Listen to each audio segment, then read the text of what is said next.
sometimes I may not have enough money to pay my rent or send my children to school or even maybe have food in the table for my children.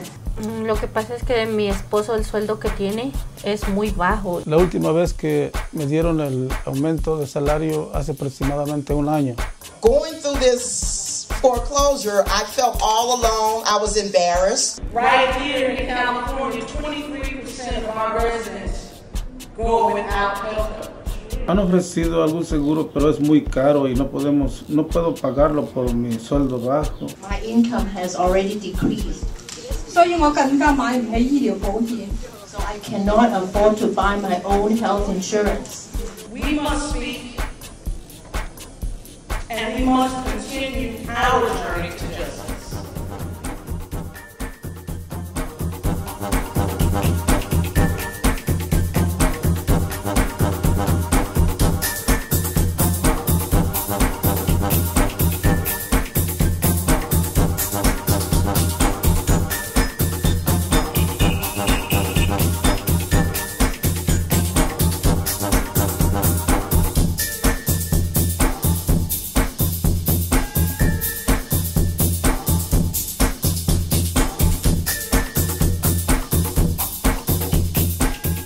People in the community need to have somebody go out and educate the people as to what's going on with our economy and what's going on in their community.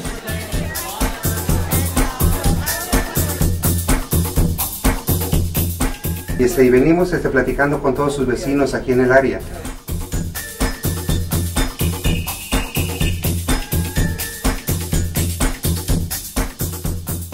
We have to band together. You're right. If we don't go back and take this back into your community and bond with other people, ain't nothing gonna happen.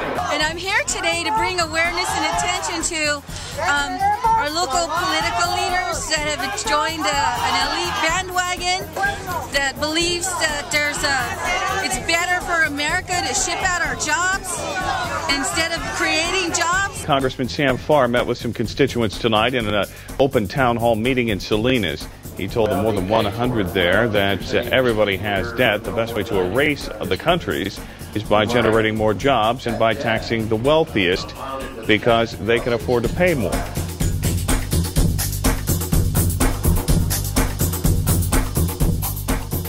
Thank you for joining us tonight for the first in a series of Your Voice, Our Choice Teletown Hall discussions. We're having these discussions tonight and others like it for several reasons.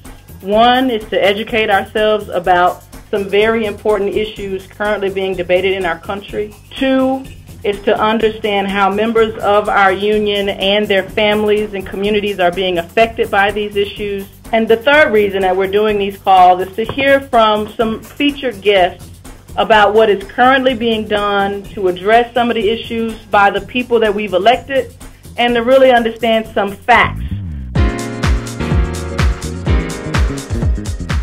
Protesters arrested during a foreclosure fight, including a La Puente woman and her mother. Police escort them from the Fannie Mae office in Pasadena, where they staged a sit-in. The homeowner facing eviction refuses to leave. And tonight, she and her supporters have gathered at the La Puente house that they're trying to save.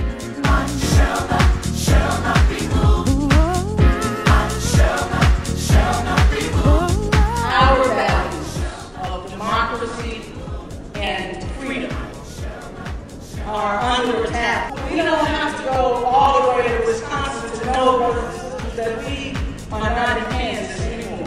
Today we're here not just for Wisconsin, but for jobs and people, and prove to corporate America that we are not going to go away. United with Wisconsin, united for better jobs for California. In 2010, McDonald's made $5 billion in profits, and these people don't get health care or good wages to support their families, and we just let them know that we're not going to stand for it anymore. This is only the beginning. We cannot stop now. We got to keep on pushing forward.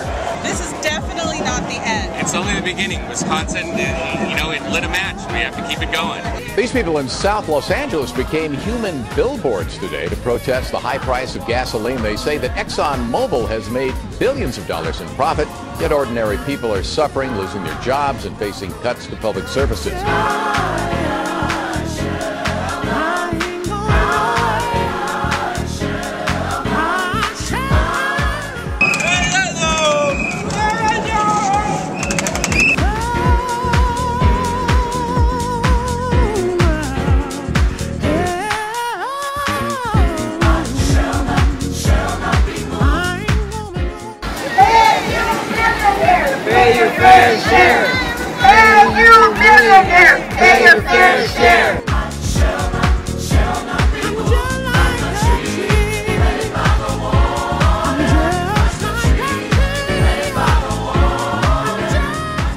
Andrews County Board of Supervisors is talking about reducing the pay for home care workers. The Service Employees International Union said Santa Cruz is the only county in the state talking about making cuts.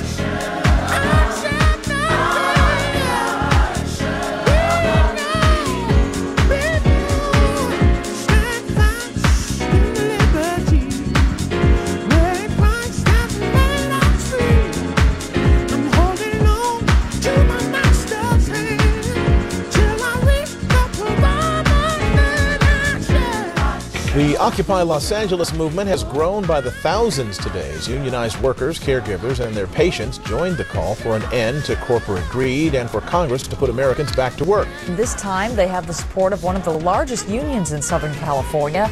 This protest is organized by the Service Employees International Union. They are joining with the Occupy LA movement tonight in order to support President Obama's American Jobs Act.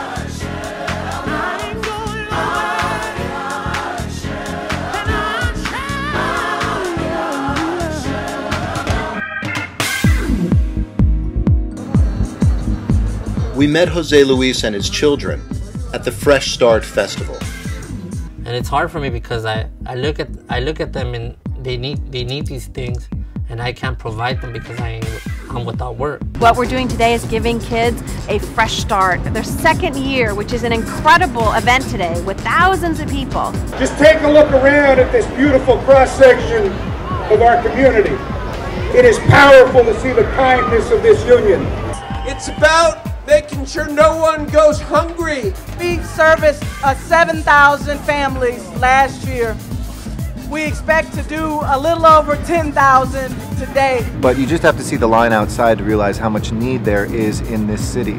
Fresh Start helped me with my kids start their school year with their backpacks, and also Fresh Start for me to get a job placement.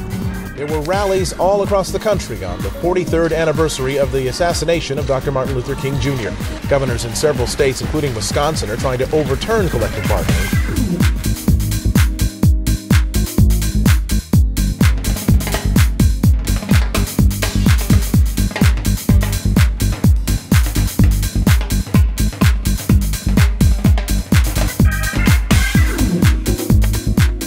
First, let me say to the long-term care workers, you're really on the front lines of making a society work for everybody.